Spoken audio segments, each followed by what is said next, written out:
Hello everybody.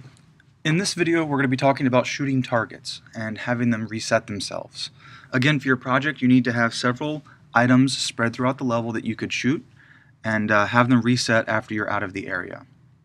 So first off here you'll see that I built this little area that the player could kind of get to but can't really get to the item that's supposed to be shot because I want them to shoot it. I don't want them to collect it or anything like that. You'll notice the item that I'm going to shoot is a pillar.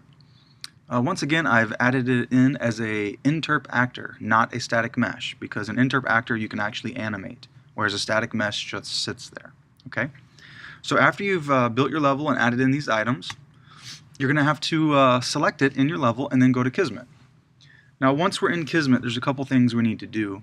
For fun, I'm giving my player a weapon, something a little bit stronger than a handgun, and I'll tell you the reason why in a minute. And then we're also going to be setting up the event and the action for the actual animation of the visual recognition that you shot the object. Okay, so first of all, be sure to select your item and in the level and press F4 to go to the collision and set it to block all. That way the force can actually, it'll calculate it that it's hit something. Whereas with the item collection, the touch all doesn't really do much of anything for collision. So set the collision to block all. So again, in Kismet, once the item is selected, we want to create a level loaded event. So you're going to right click in Kismet, go to events and create level loaded. What we're going to do is when the level loads, we want to give the player a weapon. It's up to you what type of weapon. I like the rocket launcher because it's the easiest to work with. So we're also going to give the player an inventory. So you can also right click, go to new action and find give player inventory. And then it's up to you in there what you want to give them.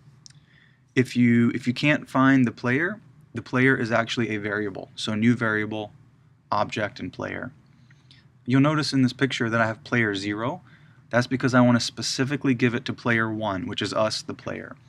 If you have it set to all players in the properties, then everybody would get a rocket launcher, or whatever it is that you're giving them. So first off, we want to give the player a rocket launcher.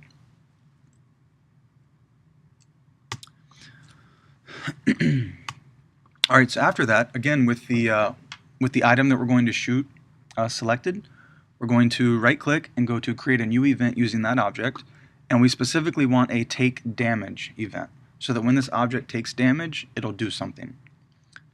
So now once you select that take damage event, down in the properties you'll see something that says minimum damage amount and damage threshold and max trigger count. Well, we want the max trigger count to be set to 0 so that we can shoot it unlimited times. Whenever we're in the level, we could shoot it. The re-trigger delay, let's say we only want to shoot it once every 5 seconds. So you could set that to 5 to, make it not work for another 5 seconds. Now, the damage threshold is basically the health of the object. So if you were to set it down to 1, basically any weapon you have would hurt it. Whereas right now I have it set to 100, which means I need a pretty strong weapon, something like a rocket launcher, to physically hurt it. The handgun will not work the way I have it set up. And then I have the minimum damage amount that you have to cause before it does something. I have that set to 100 as well.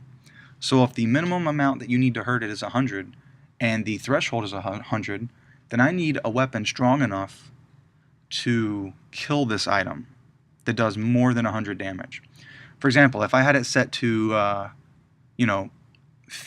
25 for the threshold and 10 for the damage amount, then the handgun could do the 10 damage, but I have to do it 2 or 3 times before it actually gets spawned for the event.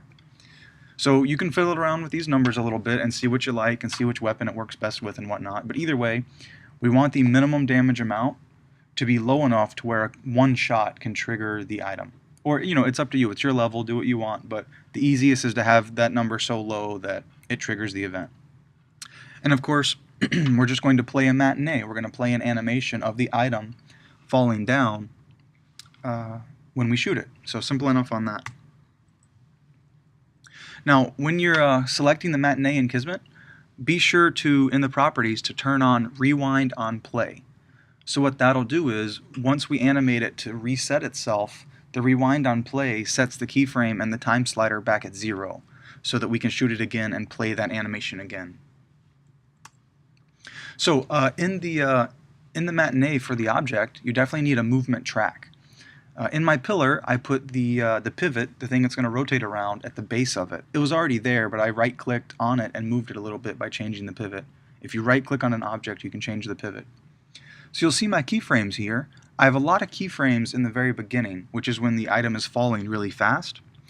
And then I have it sitting there for a while, not doing anything. And then I have 2 keyframes at the end that bring it back up, that reset it. So the entire animation is the falling and the resetting. And then the matinee, where the property says rewind on play, that means when it's done, it'll go back to 0. Okay? Now the reason I have so many keyframes in here is because I do something from traditional animation, from hand-drawn animation. There's a lot of different principles of, recoil, anticipation, action, reaction, timing, all these kinds of things that go into animation. The bottom line is, if you have something fall over, it's going to bounce, right? So I just added in a little bounce to make it look more realistic. If the item just falls over and does not bounce, it just doesn't look right. So always add those extra little bits to your animation to make it look even better. So here in this picture, you'll see it's set up. You'll see that I have the rocket launcher, so I know my Kismet's working, and I'm ready to shoot the object. Then I shoot the object, and you can see the animation starts to play. You can see it sits there for a while. Then it resets itself. It comes right back up, and it's ready to go again. Okay? Now, we're giving the character a weapon inside of Kismet, but you don't have to do that. You can always have a weapon in your level for the character to go pick up. To do that, you're going to go to your content browser, and under the Actor Classes tab, under Pickups and under Weapon, you can find a weapon locker or a weapon factory. You would just select that, right-click and add it to your level, and then inside the properties, by hitting F4, you would tell what weapon to pick up.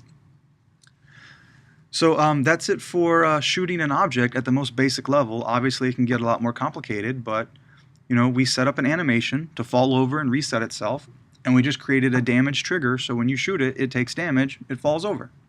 So good luck and have fun.